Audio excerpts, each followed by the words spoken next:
سوال نوبتی از تطبیق فرمولاها مثال 105 یعنی در این نمود سوالها مشکل نیستن فرمولا داده میشوند و قیمت‌های بعضی داشته حرف‌ها و دیگر حرف‌ها باید یابیم یعنی فرمولا چون فرمولا چه استفاده برده میشود مثلا در این سوال بینیم مقدار کنجای بسیار کنجه برجسته به واسطه فرمولا همین داشته است اگر g سومه کنجای بسیار کنجه باشد این فرمولا استفاده برده اگر g 12 پی باشد بعد قیمت n رو یابین یعنی همین فرمولا داشته است g تقسیم p جمع دو با جای g اگر 12 پی مونیم چه میشود 12 پی تقسیم پی جمع دو در اینجا هر دو این اختصار میشود و چی میموند 12 جمع دو و این به 14 برابر میشود یعنی چرا که میبینیم فرمولا استفاده بردن یعنی این نمودی سوال خود رو خوانین باش ما معلومات میدهد بعضی فرمولا درباره متماتیک گیومتری داده میشن یعنی خونده میتونین لیکن برای مثال کار کنیم بسیار وقت جدا کردن نیست یعنی آسان هستند مثلا در این سوال نوبتی مثال 176 باز یک فرمولا داشته است این فرمولا چیست g برابر n مینوس 2 ضرب p است اگر n 18 باشد قیمت p رو یابین n 18 میمونیم 18 مینوس 2 ضرب p میشود 16 p میشود مقدار کنجای بسیار برجسته باز همین فرمولا داشته است الفا دودگی است نویسیم خواهی g تقسیم p جمع دو است اگر g 17 p باشد n رو یابین میگه 17 p تقسیم p جمع دو از اینجا چی برای هر دو اینها اختصار میشه به 19 برابر میشود مثال 178 اکنون درباره کوسینوس یک فرموله ما میدونیم فرموله کوسینوس است اگر به c به همین قیمت ها برابر باشد کوسینوس به چی برابر است یعنی فرموله به شما هم آسان کرده یک بار دادگی است یعنی a کوادرات جمع b کوادرات یعنی به همین شکل خودش آورده مونده فقط میخواد که شما مونین کار کنین خیلی میمونیم a چی است 5 یعنی 25 میشود جمع b 64 مینوس 49 تقسیم 2 ضرب 5 ضرب 8 میشود از اینجا کار کنیم 89 40 میشود بالا پایان باشد 80 میشود نکنیم تقسیم 2 یعنی 95 مثال 170 تیرمی کوسینوس اکنون به دیگر شکل دادگی است چه دادگی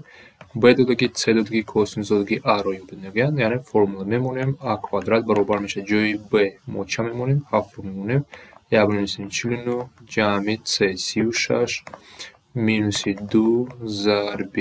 7 ضرب 6 ضرب 5 تقسیم 7 این رو باید کار کنیم از اینجا ببینید در اینجا ضرب است باز چه اختصار میشد هر دو اختصار میشد 49 جمع 36 85 میشود مینوس 10 60 میشود این برابر 25 a کوادرات که 25 است با از ما چه میپرسه a رو میپرسه a برابر 5 میشود این که بده با درازی است مینوس جواب شده نمیتواند فقط پلوس مثال 180 تیمی کوسینوس داشته است اکنون برنیو کنیم b از اینجا باز همون شکل آوردگی است a داشته است c داشته است کوسینوس داشته از ما چه میخواد b رو یافتن b رو میابیم b کوادرات برابر است a ما چی بود 16 نویسیم جمع 25 مینوس 2 ضرب 4 ضرب 5 ضرب 2 تقسیم 5 برابر میشد از اینجا در ضرب اختصار ها هست 2 5 5 2 اختصار میشد فقط 5 اختصار میشد 2 ضرب 4 بود دیگر هم انتخاب کنم 16 جمع 25 41 مینوس چند 16 و این به چی برابر میشد به 25 برابر میشد باز باید در اینجا b کوادرات 25 یعنی b برابر 5 میشود مثال 181 اکنون باز درباره چیکن و راکیروی تاکسی داشته است یک فرمولا داشته است این به چی برابر c برابر 10 جمع 3 تن 25 اگر وقت به 15 برابر باشد c رو ببینید c در اینجا چی است قیمت صفری حساب میکنیم 10 جمع 3 10 جمع 3 15 مینوس 5 در فرمول باید مونیم و این به چی برابر میشود 10 30 40 یعنی خود 40 سومونی میشود مثال های اجرا کردم یعنی فقط فرمول مونده کار کرده میشود مثال 182 کمتر وقت رو تست کنیم جوی نیابیم وقت داشته است فرمول استفاده کرده نرخ 23 دقیقه سفر رو یعنی جوی ت 23 مونیم اگر یک بار اگر در اینجا نویسم 3 23 مینوس 5 جمع 10 از اینجا 23 - 5 به چی برابر می شود؟ به 18. 3 کره 18 54. 54 جمع 10 این می شود 64. مثال 183. اکنون باز همون فرمولا شکل دیگر داشته است. اکنون به فکرم قیمت راهی را 46 تومان یعنی C ما 46 تومان باشد.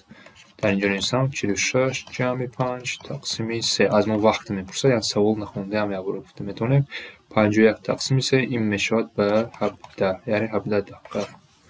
راه میگردد. مثال 184. از اینجا یک فرمولا داشته است N 1500 L 9.6 مسافت چند متر برابر است یعنی ضرب میکنیم یعنی S چی است؟ در روز قدم و مقدار قدم های گذاشته شما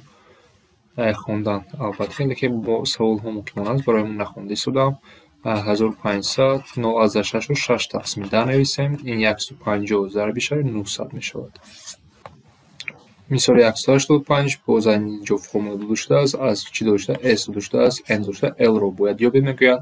L چی میشد L برابر 1050 متر تقسیم 1500 این به ما جواب متر میتید این آقایت 0.7 این 0.7 متر است متر رو باید به سانتی متر که جواب سانتی متر است 70 سانتی متر میشود. مثال 186 مسافت داشته باز همین فرمول داشته است S 720 L 9.6 متر شماره قدم های گذاشته یابیم از این فرمول اگر مونیم این چی است S 720 تقسیم 9.6 یعنی 7200 تقسیم 6 میشد این برابر 1200 است. 188 میانی گیومتری 3 عدد باز همین فرمول داشته است برابر است میانی گیومتری عددهای 25 و 64 رو یابیم یعنی در کل 5 ضرب 25 ضرب 64 ما اینو که کرده میتونیم این ریشه کوبی است این 5 و 25 این 5 کوب می شود 64 هم 4 کوب است و این به چی برابر می شود 5 ضرب 4 برابر 20 برای تست کار کردن. مثال 188 همه سوال ها باید دیگر مانده است میانه گیومتری 3 عدد همین ها داشته است میانه کار کنیم کوبی 2 4 8 و این به چی برابر است 64 ما میدونیم که کوبی 64 این به 4 برابر است. میانه گیومتری 3 عدد ABC 2 6 12 24 در ریشه کوبی نویسیم 6 12 24 ما این خیلی نویسیم میتونیم برای فهم شدن 6 جای 12 من 6 کره 2 می نویسم جای 24 6 کره 4 می نویسم این برای چی می نویسم این رو کوبی برای بی کلکولاتور کار کنم 6 کوب ضرب 2 کوب در است که این برابر 6 ضرب 2 برابر 12 می شود. برای تست کار میانه اریتمتیکی 3 عدد ABC 3 عدد داشته است جمع میکنیم تقسیم 3 میکنیم این به چی برابر می شود یعنی 24 جمع 15 از 5 جمع 8 از 5 تقسیم 3 و این را اگر ما جمع کنیم چی میشه 16 24 48 48 تقسیم 3 این به 16 برابر است. مثال 191 میانه اریتمتیک 3 عدد باز همین چه داشته است یعنی 32 جمع 15 از 6 جمع 9 از 4 تقسیم 3 هر سه این اگر ما جمع کنیم 16 25 57 تقسیم 3 این برابر 19 می شود. میانه اریتمتیک 3 عدد بود 45 از 5 جمع 34 از 6 جمع 27 از 9 تقسیم 3 این به چی برابر می شود این ها رو اگر جمع کنیم بیایم بتون ها رو جمع کنیم 79 106 چی باید جمع کنیم 27 جمع 34 از 6 51 52 از 5 92 97 98 نه 98 نه جمع یا برای جمع کنم 34 از 6 جمع 27 از 9 این را برای ما جمع کنیم 5 یک در خاطر 1 2 یک در خاطر 62 از 5 جمع 45 از 5 63 108 تقسیم 3 این به چه برابر می شود 36